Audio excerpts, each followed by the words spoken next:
Ni buat apa ni? Tukar bearing bosku. Bearing ah.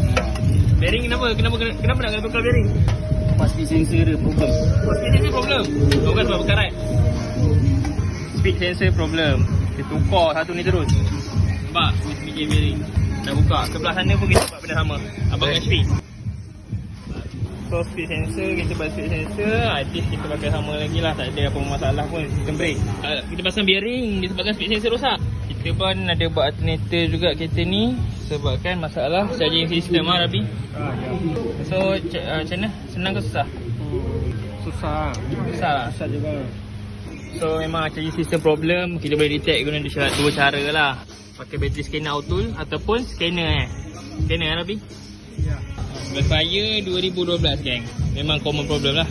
Lepas dah 10 tahun pakai, apa je benda-benda macam ni lah. Benda-benda preventive maintenance ni. Daripada segi speed sensor, dia tukar bearing dan juga alternator problem. Charging system tak complete, speed sensor tak dapat baca. So kalau kita tengok keadaan dia punya bearing pun memang dah problem berkarat gila. Memang dah lama. Kalau korang tengok sebelah punya pun sama je. Nampak?